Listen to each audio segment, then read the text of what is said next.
Hey guys, so there's this city called Jerusalem that has been awfully important for the last few thousand years or so. It's one of the oldest cities in the world and it has traded hands many times. In this video, we're going to get a bird's eye view of this city's history, which can hopefully put a few things in perspective for us as we continue to see Jerusalem as a vastly important city today. We're obviously not going to be able to cover everything, so feel free to fill in the gaps in the comments. As for the rest of us, let's jump in.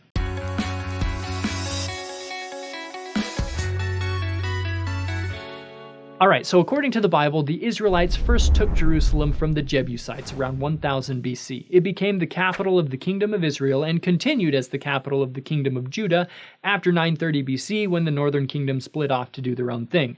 Not long after the kingdom split, the Egyptian pharaoh Shishak, who liked Jeroboam's kingdom in the north, invaded Jerusalem in the south. Apparently Jerusalem did not resist, and Shishak just went off with a bunch of the treasures from Solomon's temple. He probably didn't take the Ark of the Covenant with him, but that didn't stop Steven Spielberg from making an awesome movie that hinges on this piece of history. The Egyptian pharaoh, Shishak, yes, invaded the city of Jerusalem around about 980 BC, and he may have taken the Ark back to the city of Tanis. In 721 BC, the Assyrians conquered the northern kingdom, but failed to take Jerusalem in the south. The Babylonians conquered the Assyrians, and then destroyed Jerusalem and Solomon's temple in 586 BC, taking the inhabitants captive. Then the Persians conquered the Babylonians in 539 BC and allowed the captive Jews to return to Jerusalem around 516 BC, where they rebuilt the temple. The Old Testament timeline ends around 400 BC with the Persians in charge, and the New Testament begins 400 years later with the Romans in charge. A lot happened during those 400 years. In the 330s BC, Jerusalem came under the control of the Greeks after Alexander the Great conquered the Persians. When Alexander died, his empire was divided into 4 empires. Ptolemy and his Egyptian empire ruled the Holy Land for a bit until they were conquered by the Syrian Seleucids. In 167 BC, the Maccabees, a prominent family in Jerusalem, led a successful revolt against the Seleucids, and the Holy Land was finally once again independent for a while, until the Romans incrementally took control between 63 and 37 BC. I'm free! Dang it! The Romans are in charge throughout the entire New Testament. Around 66 AD, the Jews revolted against Rome. It was just complete chaos for a few years as different Jewish factions vied for power while trying to fend off the Romans at the same time.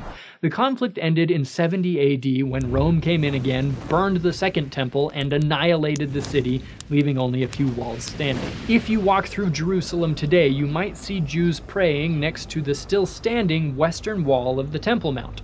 The wall is currently one of the holiest sites of Judaism. It's believed to be the wall situated closest to where the Holy of Holies of the temple had been.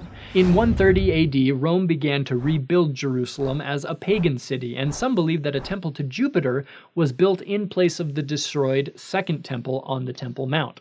Not surprisingly, another Jewish insurrection ensued in 132 AD known as the Bar Kokhba Revolt.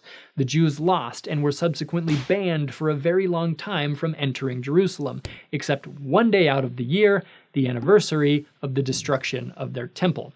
Jerusalem lays low for the next couple of centuries, but comes into the limelight once again in the early 300s AD after Emperor Constantine decides that Christianity actually makes a lot of sense. Jerusalem then became a largely Christianized city that rose in reputation and prominence until 614 AD when it was captured by the non-Christian Persians. It was recaptured by the Christian Byzantines 14 years later, but Jerusalem soon came into the crosshairs of a new religious movement called Islam. Islamic forces laid siege to the city, which surrendered in about 638 AD. Several decades later, construction on the Dome of the Rock was completed, a Muslim shrine built where the Second Jewish Temple once stood, and built around a patch of rock said to be where, according to tradition, the prophet Abraham nearly sacrificed his son, and later where the prophet Muhammad ascended into heaven. The shrine still stands today. So by this point in time, we've had Jews, pagans, Christians, and Muslims all laying claim to Jerusalem. Arab Muslims controlled the city until 1099 when Christians took it back during what is known as the First Crusade. Muslim forces took it back in 1187. That's what this R-rated Orlando Bloom movie is based on. In retaliation, Christians launched another crusade but failed to retake Jerusalem. This is the crusade going on during most Robin Hood movies. Crusaders did capture Jerusalem in 1229, but lost it again a decade later, took it again in 1243, lost it to the Khwarezmi Turks the next year, who then lost it to Mamluk forces from Egypt in 1247. Under the Mamluks, Jerusalem really diminished in grandeur and importance. Jerusalem's next major milestone doesn't come until 1517, when it was captured by another Muslim leader, Suleiman of the Ottoman Empire. We're the Ottoman, and you're not. You're in a world of it now, pal. The walls he rebuilt are still around today. Fast forward to the 1900s, the Ottoman Empire was in decline and ended up entering World War I as an ally with Germany. That didn't go well, so in 1917, Jerusalem ended up in the hands of the British. Who are the Britons? Well, we all are. We are all Britons. And I am your king. And this is where we're going to stop. We've set the stage for our next episode, which will explore what has been going on with Jerusalem since World War I up to today. Of course, there's obviously a lot of history we didn't get to in this episode, but the point I wanted to make is this. Jerusalem has been through a lot. Many different peoples have lived and died there, and many different people have called that city home. A lot of the current conflict in the Palestine area has to do with events that have happened since World War I, but looking back at the larger history of even just this city is insightful and can provide some interesting perspective. For more on this, check out the resources in the YouTube description, watch some of our other videos while you're here, and have a great day.